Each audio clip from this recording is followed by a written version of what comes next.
C'était Europe 1, il est 8h20. Patrick Roger. L'interview politique d'Europe 1 ce matin, je reçois Alain Vidalis, secrétaire d'État chargé des transports, de la mer et de la pêche. Vous êtes en duplex des Landes. Bonjour Alain Vidalis. Bonjour. Avant d'en venir à Calais, vous allez pour la première fois vraiment vous exprimer sur le conflit du port. Il est beaucoup question de sécurité routière en ce moment.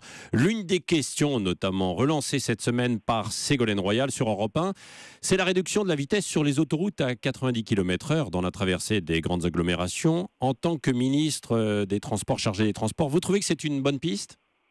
Oui, c'est une bonne idée parce qu'elle s'inscrit dans le cadre du plan contre la pollution de l'air qui est engagé par Ségolène Royal et dont elle va donner bientôt le dispositif. Il faut comprendre qu'il s'agit d'autoroutes qui passent dans des zones urbaines, parfois à 300 mètres simplement du centre-ville. Il y a déjà un statut particulier puisque la vitesse est limitée à 110 km/h sur ces portions d'autoroute. Et l'idée aujourd'hui de ramener cette vitesse à la demande des élus locaux et donc des populations concernées à 90 km/h va, me semble-t-il, dans le bon sens et notamment dans la réduction, pour la réduction de la pollution de l'air. Oui, c'est à qui de trancher ? C'est à l'État ou c'est au maire ? Aujourd'hui, il nous faut modifier le dispositif puisque normalement ce sont des décisions qui sont prises par l'État. Ségolène Royal envisage de donner cette possibilité aux élus locaux, c'est-à-dire de répondre aux attentes des populations concernées, c'est-à-dire celles qui supportent en premier lieu cette population. Et il y aura donc une décision interministérielle à venir. Oui, vous êtes en charge aussi donc des routes. Faut-il davantage de ralentisseurs dans les villes, dans les lignes droites, et qui décide d'ailleurs ? Ce sont les maires qui décident de ces décisions en matière de sécurité et je pense qu'ils le font régulièrement. Je crois que chacun sait que la vitesse est malheureusement très souvent à l'origine des accidents et les statistiques le montrent régulièrement et que tout ce qui peut contribuer à ralentir la vitesse et donc à améliorer la sécurité est une bonne chose. Oui, il y a encore eu un terrible accident cette nuit à Nice, évidemment, avec un mort. On l'a dit tout à l'heure dans le journal de 8h. À propos aussi des accidents de la route, il y a eu cette tragédie en Bretagne. Les obsèques ont lieu aujourd'hui. Est-ce qu'il faut davantage renforcer la lutte contre l'alcoolisation des mineurs également ?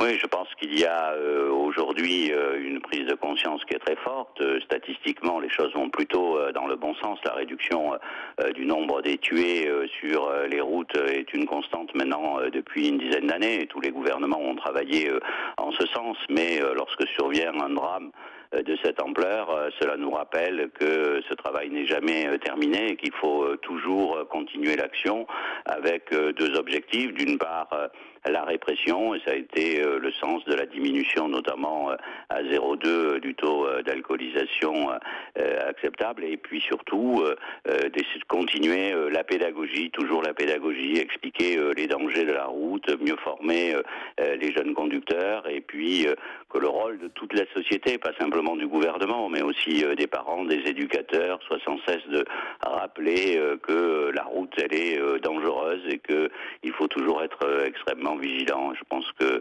aujourd'hui, dans le drame auquel nous sommes confrontés et qui touche toute la France, ces principes doivent être rappelés. Oui, c'est ça. D'ailleurs, à ce propos de pénalisation, est-ce que vous êtes favorable à ce que les contrevenants passent au tribunal plutôt que de recevoir une simple amende pour ceux qui conduisent sans permis ? Vous savez, il y a eu une proposition qui a été faite. Oui, mais il y a polémique, Il y a polémique. Christiane Taubira a dit elle-même que dans le débat parlementaire, elle entendrait les arguments. C'est une question d'efficacité de la politique pénale. Le débat qui aura lieu devant le Parlement sera de savoir si c'est plus efficace finalement aujourd'hui de faire payer immédiatement une amende que d'attendre plus longtemps le passage devant un tribunal. Je pense que la ministre a accepté que le débat soit ouvert et le Parlement tranchera. Je crois que l'objectif de chacun dans cette affaire est de mettre fin à ce qui est un fléau aujourd'hui, à savoir le nombre de conducteurs, parfois jeunes d'ailleurs, qui conduisent sans permis et aussi sans assurance. C'est ça l'objectif, et donc ce sera un débat sur quelle est la meilleure mesure efficace pour combattre ce fléau. C'est ça l'objectif final. Oui. Venons-en à Calais, Alain Vidalis. Alors c'est l'un de vos dossiers, peut-être le prioritaire actuellement. À côté de la crise des migrants, il y a ce conflit des marins de l'ex-compagnie Sea France, mise en liquidation. Il y a un comité d'entreprise cet après-midi. Que dites-vous aux marins en conflit et tous les acteurs même de ce dossier ce matin ? Vous savez, c'est un dossier très particulier puisque la coopérative Sea France avait un seul client qui était Eurotunnel, propriétaire des bateaux. Eurotunnel avait été attaqué devant la commission de la concurrence britannique.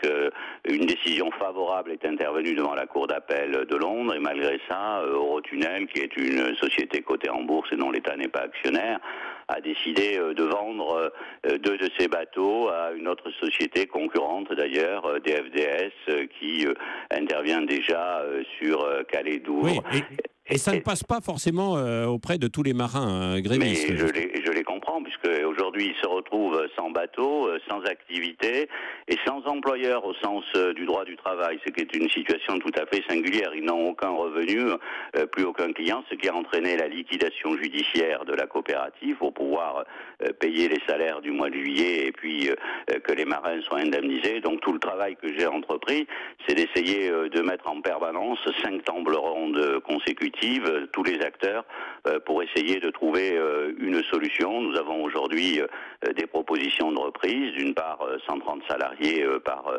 Eurotunnel avec un dernier bateau, et puis 202, qui était le nombre proposé à ce jour, avec l'utilisation de ce qu'on appelle le pavillon français, en résumé l'application du droit français, ce qui est une bonne proposition. Et donc nous poursuivons le travail. L'objectif, je l'ai toujours dit, c'est de sauvegarder un maximum d'emplois.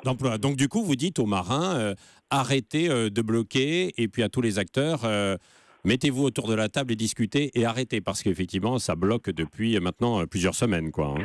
Vous savez, nous avons déjà obtenu, et j'ai obtenu des marins qu'ils laissent les autres bateaux de DFDS travailler sur le port. Donc aujourd'hui, la situation est bloquée pour les 2 bateaux qui sont occupés par les marins. Les marins devraient normalement être licenciés dans les prochains jours, ce qui est une condition préalable à leur reprise par DFDS. Nous sommes dans ce temps-là et j'espère que la situation pourra se débloquer. J'ajoute que pour qu'elle se débloque complètement, il faudrait aussi qu'on puisse faire des propositions complémentaires en matière d'emploi. Et j'invite tous les acteurs locaux à rejoindre les efforts que fait le gouvernement pour arriver à un plan qui soit le meilleur possible en matière d'emploi. Oui, Alain Vidalis, on ne parle que de vous pour un prochain changement dans le gouvernement. Êtes-vous prêt à reprendre le ministère du Travail pour succéder à François Rebsamen qui repart à la mairie de Dijon ? Vous savez, la situation que vous évoquez aujourd'hui, elle est consécutive au décès d'Alain Milhaud, le maire de Dijon, qui est un ami proche de François Rebsamen. Et il me semble qu'aujourd'hui, il nous faut respecter le deuil de la famille, d'abord d'Alain Milhaud, de François Rebsamen lui-même et de tous les Dijonnais. Et pour la suite, ce sont des décisions qui appartiennent à François Rebsamen lui-même. Oui, mais vous êtes prêt quand même, Alain Vidalis. Je viens de répondre à votre question. Si on fait appel à vous, vous irez. Je viens de répondre à votre question. Je crois qu'aujourd'hui, il nous appartient de respecter ce temps particulier et ces circonstances particulières. Oui, c'est la priorité des mois à venir, la lutte contre le chômage. Ça ne vous laisse pas insensible ? Ça ne m'a jamais laissé insensible, comme tous les membres du gouvernement. Je pense que c'est la feuille de route de ce gouvernement. On sait aussi que c'est la préoccupation principale des Français, et chacun dans nos domaines, et moi aujourd'hui dans celui des transports. Naturellement, nous agissons avec cet objectif prioritaire tel qu'il nous a été fixé par le Président et le Premier ministre. Donc ça pourrait vous intéresser, le ministère du Travail ? J'ai répondu déjà. Merci Alain Vidalis, secrétaire d'État chargé des transports, de la mer et de la pêche. Vous étiez en duplex des Landes. Merci.